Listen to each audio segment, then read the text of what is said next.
Good afternoon, everyone. Uh, Sorry to keep you guys from lunch, but it's not our fault. It's MR's fault. Lunch is delayed. But thank you for waiting and thank you for bearing with us. We're very excited to be here. And MR, I must congratulate you on every year, every place you do your event. This is probably the fourth city or fifth city that I'm attending. And Diaspora seems to keep getting better and more enriching as an experience for attendees like me. Uh, I'd like to introduce my panel.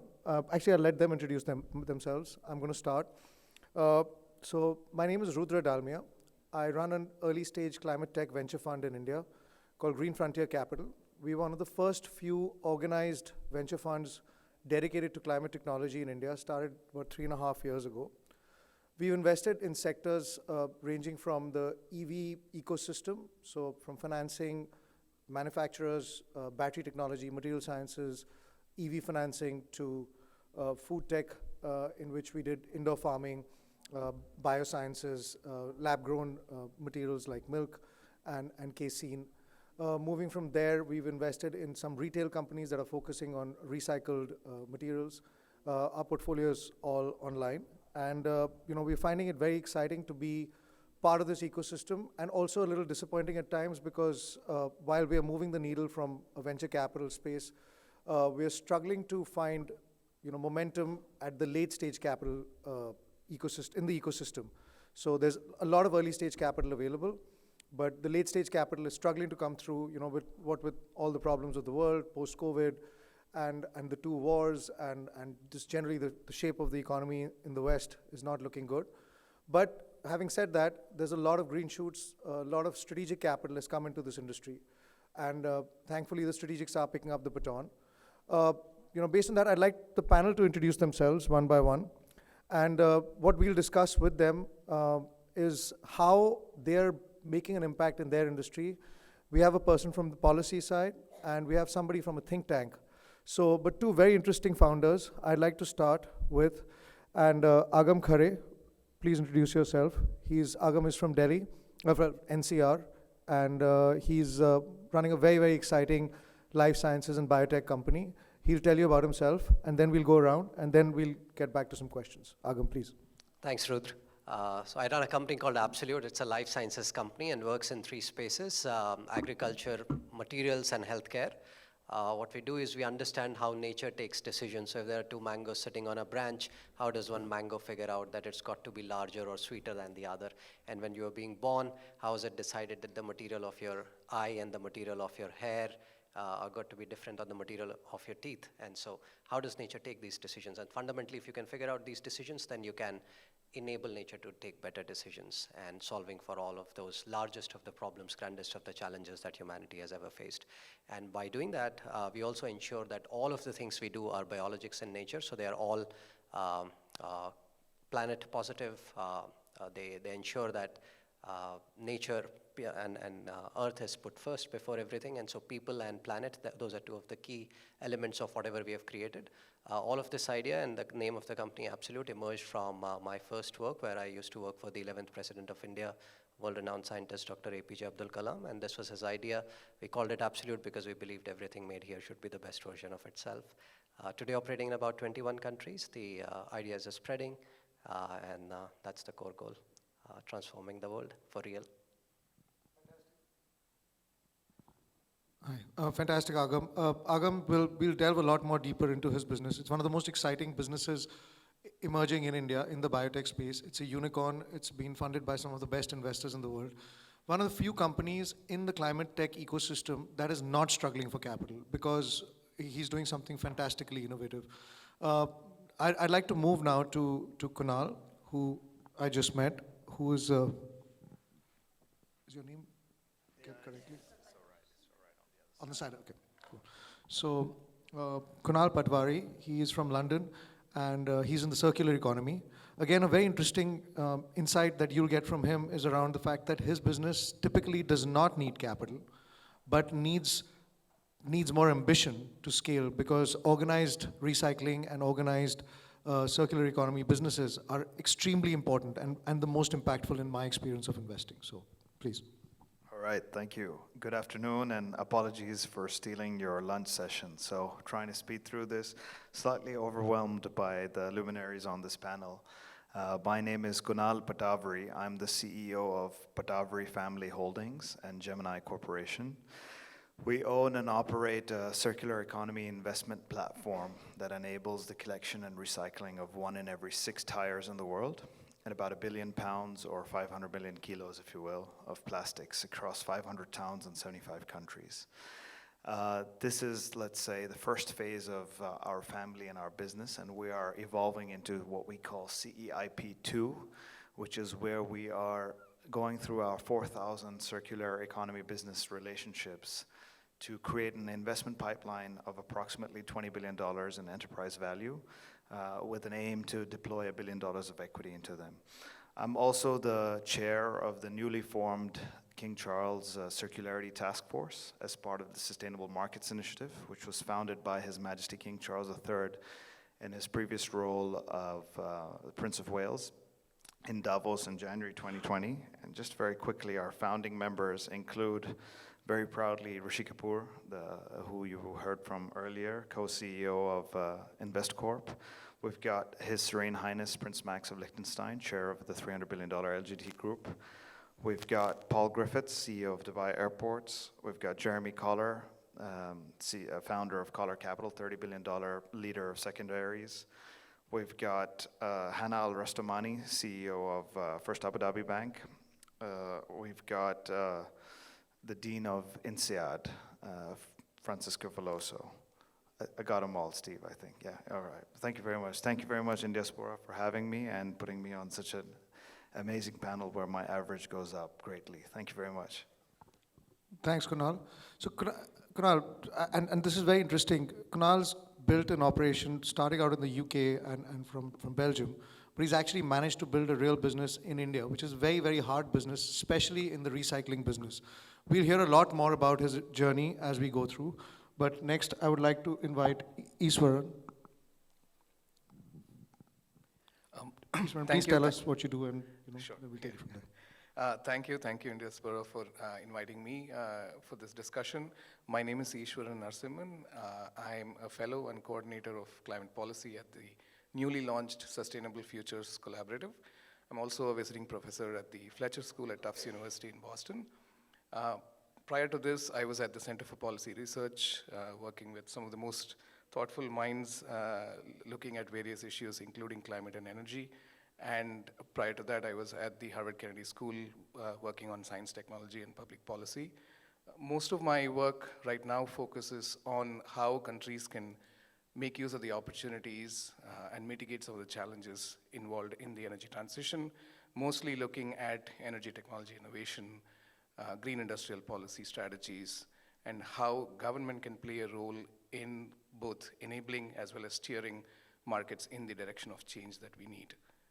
I'll stop there, probably elaborate more during the discussion. Thank you, Easwaran. We'd love to hear more about how think tanks like Easwaran's are making an impact in changing and being the bridge between industry and government. And last and most important and exciting person we met today is Krystle. She is a person of Indian origin who is born and brought up in the US and is a candidate for Congress this year from the Democrat Party. And I'd leave it to Krystle to introduce herself, lest I say anything wrong. Thanks, Rudra. Appreciate it. Thanks to Indiaspora for having me and to MR Rangaswamy for the invite. I am a candidate for US Congress from Virginia District 10. For those who don't know, District 10 includes Ashburn, Chantilly, Dulles, Sterling, Manassas, Warrenton. It is a very heavily Indian American populated district, almost 10% there.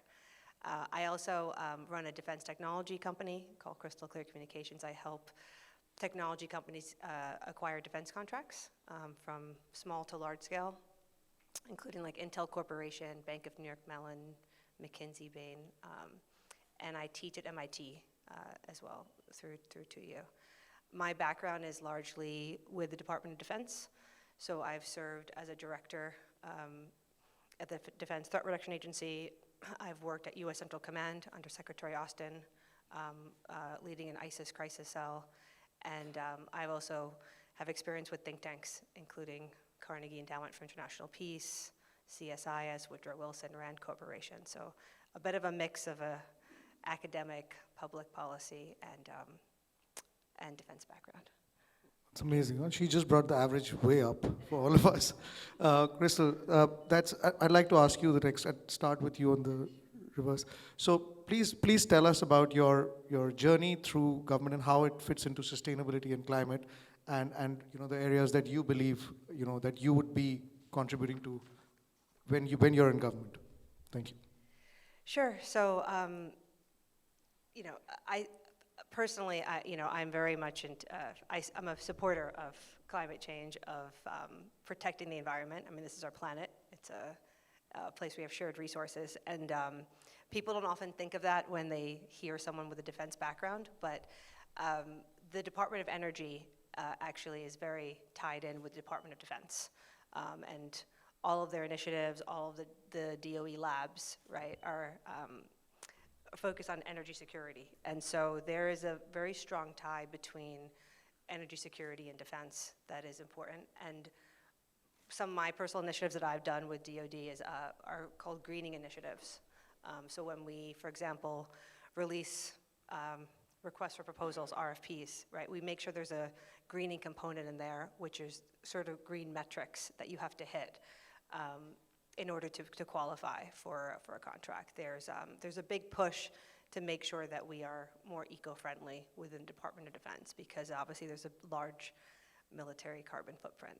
So a lot of what I'll speak to today is the intersection again of energy security and climate change. And the three thematic areas I'll talk about are resilience of the U.S. energy system to physical climate change impacts and cyber terrorism.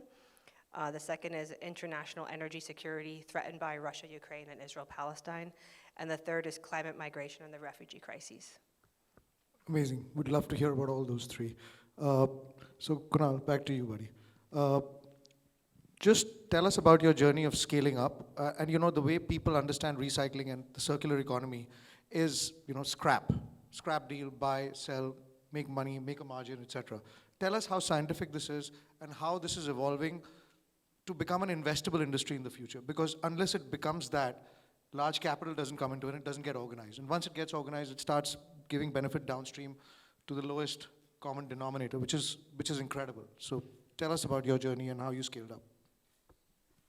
So from the outset, circular economy or circularity businesses do not have economies of scale. It's a game of diseconomies of scale. In terms of your usage of the term scrap, that's how we were known, even more as the garbage guys, or the in India they still call them kabadiwalas. So we started about 35 years ago, and our family was hugely against my father entering this business, and we had to go all the way to our spiritual guru level to get the approval to get this going, even though there was no capital. But somehow everybody has a voice in Indian families. Over time, it has evolved from scrap to waste business, and now thanks to Dame Ellen MacArthur, we have this beautiful term of circular economy, which Bill McDonough claims that as his, but so between Bill McDonough and Ellen MacArthur, we got this new word of circular economy. So we as players here have also evolved in how we refer to ourselves, and we were doing ourselves a disservice by calling ourselves waste managers or scrap business, because we're actually super cool, and we are circularity businesses. And in terms of how, just to clarify, go ahead. Yeah. I was making that clear for the audience. I know what it is because I'm an investor in this space. Okay. But just to make it clear, recycling, according to me as an investor, is the most high impact thing that we can do for our climate, for our environment. So look, now coming to your question about the science. So circularity is more of an art than science. So maybe that's why I get along with musicians and sports people and movie people, because the ambiguities that the movie business, music business, and sports business has also gives itself the multiple revenue streams out of like nowhere. Circularity is the same. You have to look at the circular value chain as a whole, from the start to the end, even if you're playing in just a particular place. And it's beautiful. You can be so creative, you have to be collaborative, you have to be zero ego. So I think to figure out the science of circular economy businesses, you have to approach it from an artistic mindset.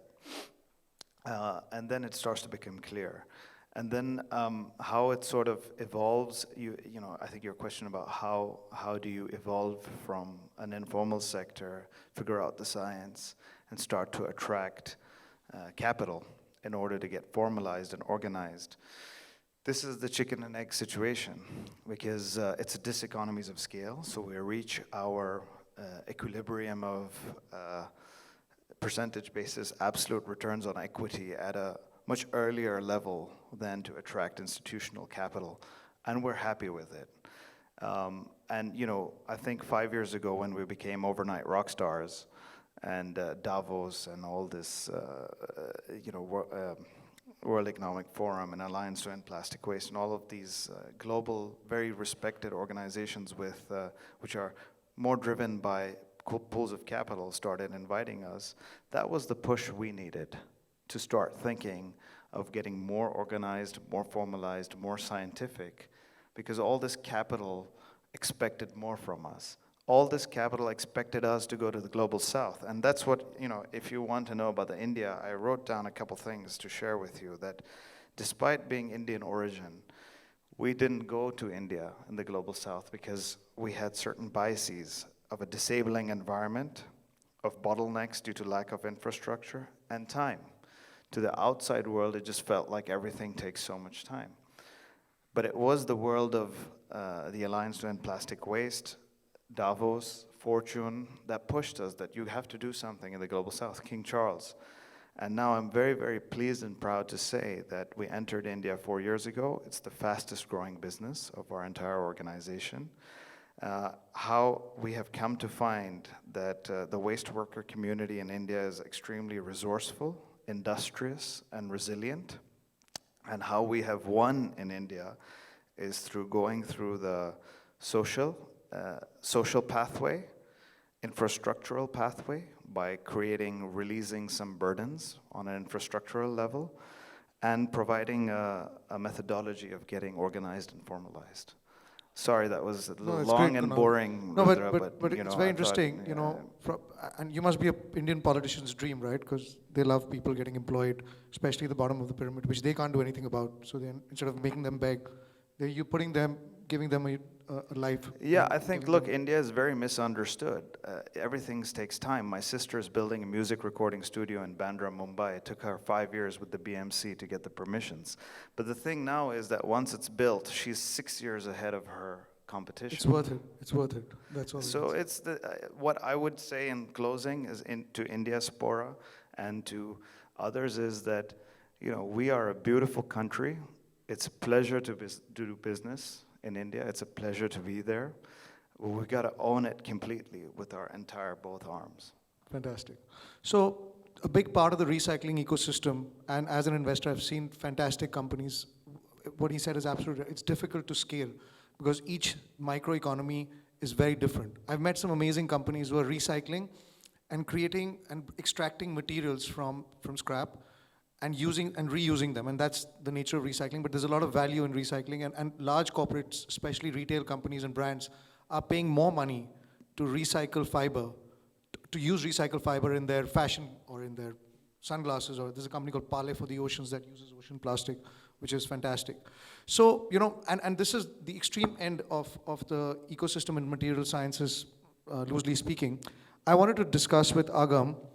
He's on the other end, where he's actually innovating how to create new materials using technology, using innovation, and bringing novel microbes to the world to actually innovate on creating new things which are actually better for the climate and better to recreate in a lab. So Agam, back to you. Thanks, Rudra. So I'll take it from where you left, cells. I think all of us know that we started as unicellular organisms when the life started on planet. And so that one cell eventually somehow evolved into what we are. And even when we are born, we start with a cell. Somehow the cell knows how to make the heart, how to make the brain, how to make all of your body, and how to ensure that all of they work together as a team.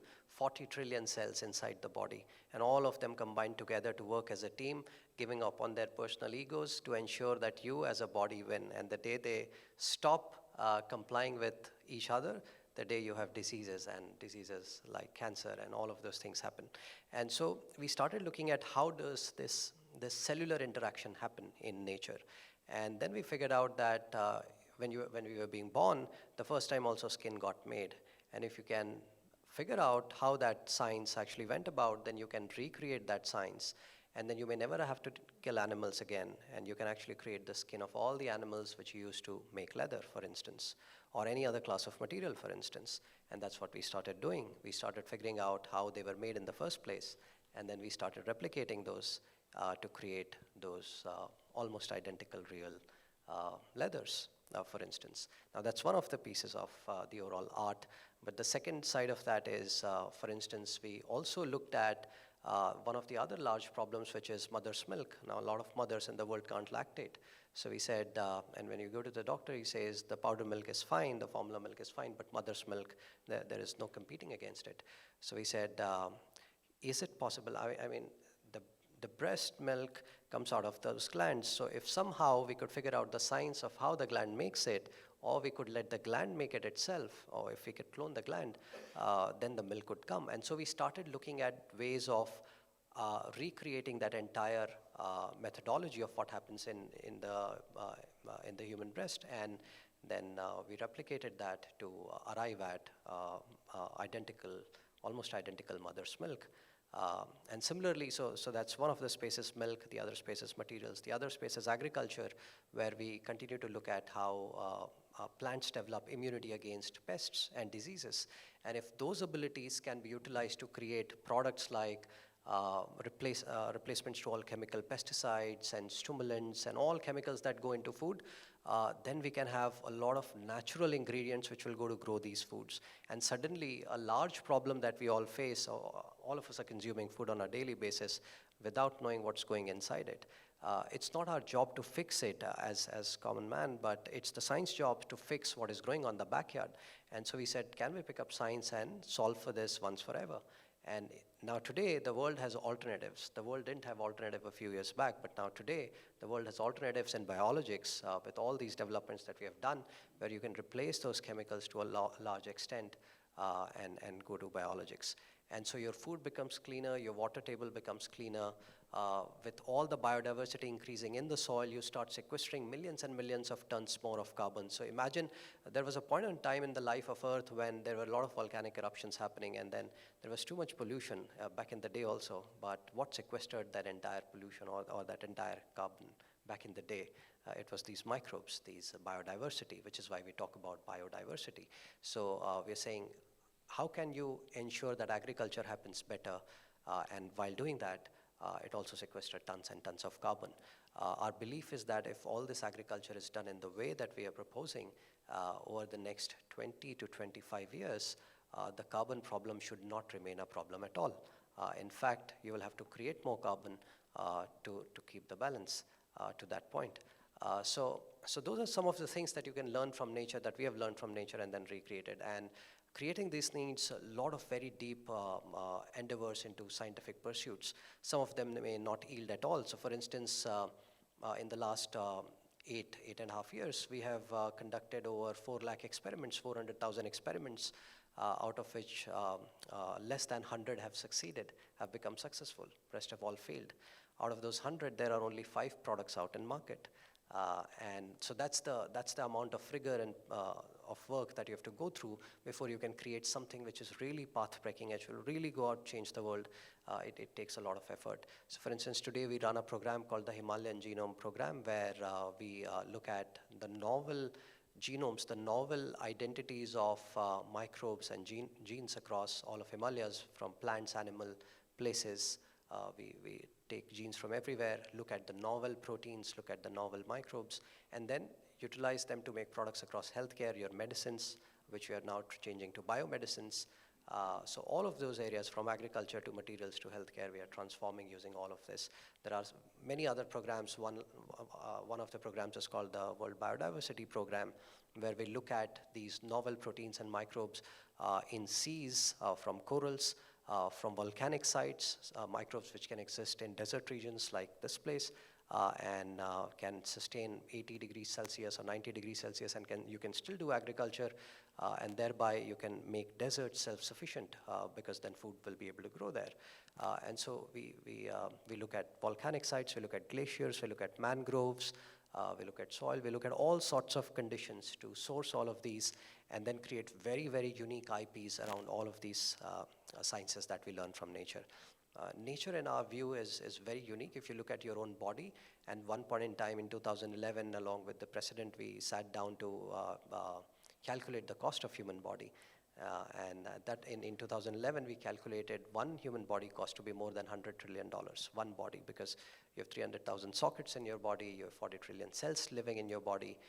If you just uncoil your DNA, you'll go to the Pluto and come back almost 17 times. So the amount of complexity that's put inside your body, the amount of magic that's happening inside every single thing that we are ignoring is just amazing, from plants to humans. And that's the science that we want to take out and give back to humanity, such that we continue to live with, in a future, we'll continue to live with what we really started with, a world which can coexist, where people and planet can win as one. So that's the overall idea. That's what we are trying to do. Thank you, Agam. So just to put in perspective, Agam runs and as he mentioned, the scale of experiments that you need to run to become successful. One of India's biggest problems has been the lack of investment in R&D. We spend about 0.6% of our GDP in R&D versus the West, which spends about 1.7, 1.8%. And it's companies like Absolute that need to be, funded and be built up in India to continue to innovate. Very few colleges, because the return on investment on R&D is generally low if you're not doing it correctly. The other thing that Agam mentioned is the carbon sequestration. For those of you who don't know, sequestration means putting back in. Everything that is poisonous for us when we breathe, which is carbon, is actually nectar for the soils. And this is one of the most important things that we can do and this is something that we look at as investors, is how much of this carbon is going, can we invest in companies that are putting carbon back into the soil? Because that's what the plants need. That's nutrients for the plants. So beyond this, the innovation stack around what he mentioned is around the 5 biomes. One of the I think probably the only company in India that is going to all the biomes, from volcanoes to mangroves to corals to deserts to glaciers, which is actually collecting microbes, figuring out how those microbes survived in those extreme environments, bringing out the attributes of that, and putting it into experiments in normal bodies to see how our bodies can learn from it. So that's the translation from an investor's perspective. That's the way we look at companies like Absolute. After that amazing talk from Agam, I'd like to go to Sri Kumar to tell us about what he thinks about how policy think tanks like yourself can work with companies which are on the extreme ends of the spectrum in innovation and implementation, and how the government can actually support, and what role bridges companies like yours and organizations like yours can play as a bridge between execution and thought at the top. Yeah, thank you. I wish I had gone first, because I'm doing things not even half as interesting as and fascinating as what you guys are doing. So I'll briefly talk about what's the role of the government and what we try to do. As think tanks, what we try to do is like deep research, rigorous analysis, and then try to inform the government, particularly bureaucrats in different ministries. We invite them to workshops, talk to them about what are the policy options, what can governments do in order to both enable and steer the markets towards where they want it to go. When we talk about energy transition, it's pretty clear. The imperative exists. Everyone has to make this transition happen. Some countries sooner and some countries later, based on their own historic contributions to carbon emissions and future contributions to carbon emissions. But what we try to do is to advise the government on what's the most important here. you cannot sell the energy transition in any country if you can't show economic opportunities and socioeconomic benefits. So that's the area where we focus on. We try to highlight the most synergistic opportunities, economic opportunities, job opportunities that are possible in an energy transition, and then recommend to the government what kind of policy levers can actually make that happen, right? So, but before going into that, first I'll talk about the fact that you mentioned the lack of investments in R&D, and the fact that you mentioned the importance of basic scientific research, right? So if you look at technology innovation systems, most ideas start in research labs or in garages, like it has been for ages, and it goes through rigorous research, demonstration, and commercialization of the technology, and by the time it comes to the market and it scales and diffuses widely, you need several policy interventions in between. And this classic problem of the valley of death happens for a lot of technologies. 1 in 100 would actually become commercially viable and scale to the extent that we see today. And there is a significant role for the government to play in each of these points, right? If you talk about R&D, it's the lack of R&D investments that's going to affect a country like India to capitalize on the economic opportunities in the long term in the energy transition. I'll just provide you an example from one publication we just published last year in a journal looking at energy R&D investments across several countries, including India. And there is a diagram, I wish I could put that out here, where India is investing significant amounts in energy R&D, but negligible amounts in clean energy R&D. So there's a huge mismatch because India's deployment trends is significantly skewing towards renewable energy, but India's R&D investments are continuing to go into fossil fuels and other technologies. So this clear mismatch between innovation investments and the deployment trends and what's needed for the energy transition is a huge policy gap that we have been trying to tell the government that there needs to be a reorientation in terms of where these R&D investments are going to go.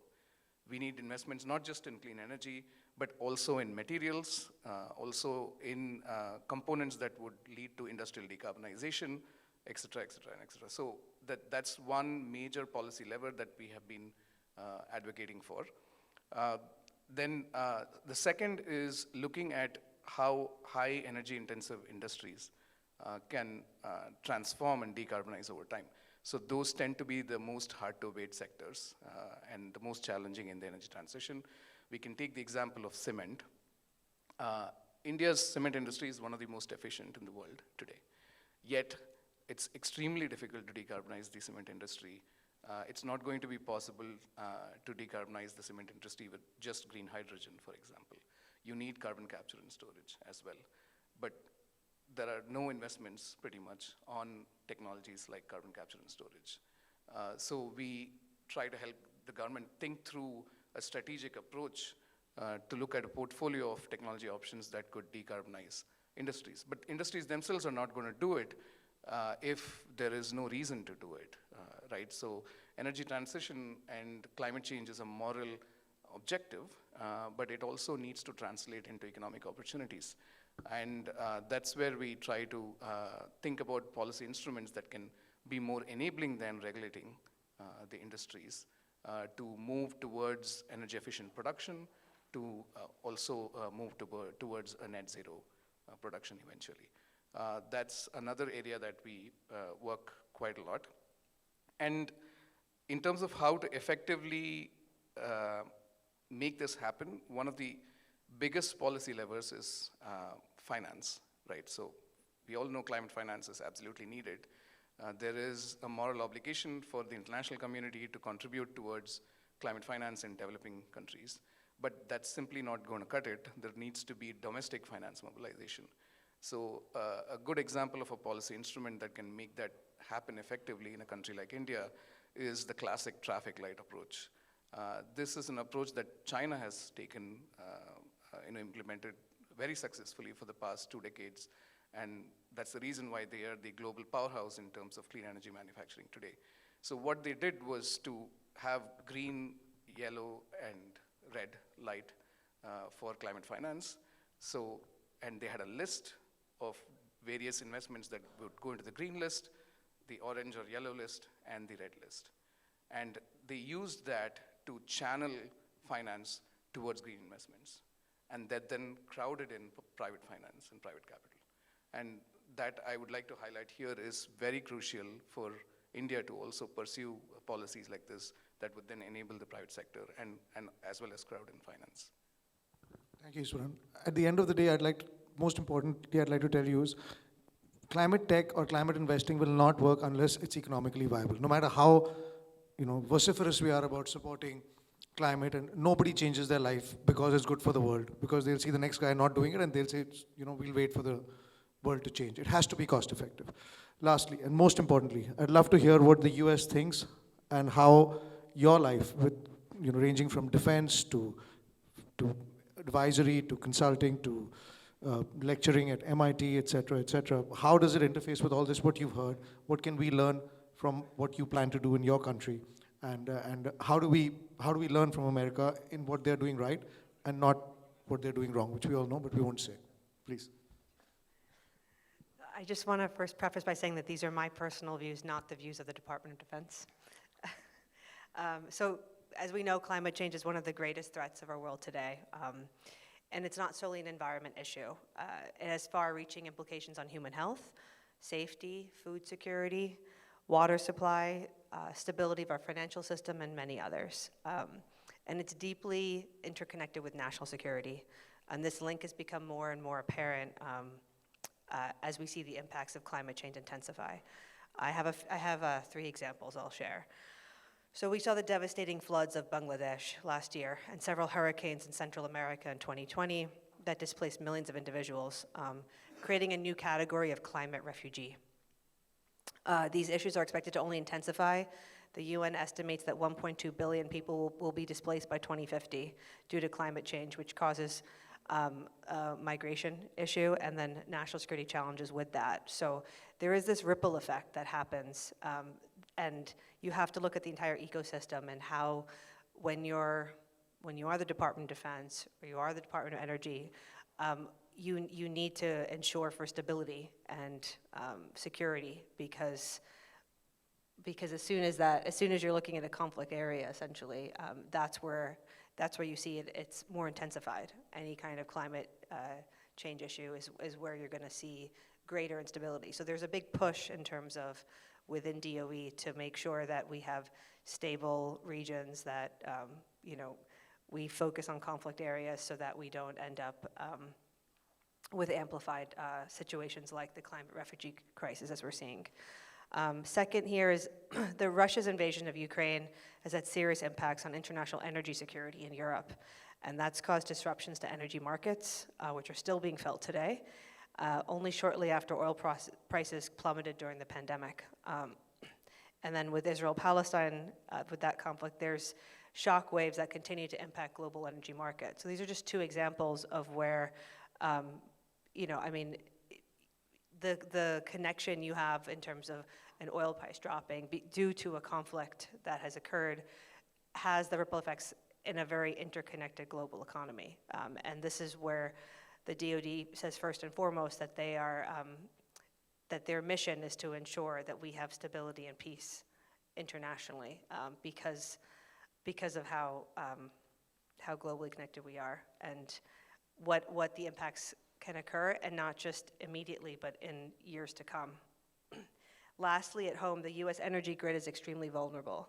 So wildfires have led to over 80 billion of damages in the US, and millions of Americans have been impacted by outages due to extreme weather. Beyond these climate risks, it's essential we upgrade the resilience of the grid to protect from cyber attacks and acts of terrorism. Last year, there were 164 cyber and physical attacks on US energy infrastructure. So the US Department of Homeland Security, the Department of Energy, and the broader Department of Defense really focus on these issues. And this is where they do a lot of, for example, like wargaming to see if the Western power grid goes down, what are the implications of that? What are the ties in with the Cisco's of the major companies and with our major, defense and intelligence agencies? And these are just a lot of, as I'm saying, that interconnectedness, the level of coordination that has to occur is really quite intricate because the implications are really grave. So why am I'm highlighting these issues again? I'm a national security Democrat myself. I've committed just to a career of serving the U.S. defense and intelligence community, and I may not be necessarily a climate expert as some of my other panelists, but I am a defense expert, and I do understand the importance of the ties. And as a candidate for Congress, I aspire to leverage my defense background to advocate for tackling these issues, both domestically and internationally. So thank you very much for listening, guys. I hope this was useful and fruitful for all of you. We have some amazing founders here, so please feel free to reach out to them. Bye. Thank you.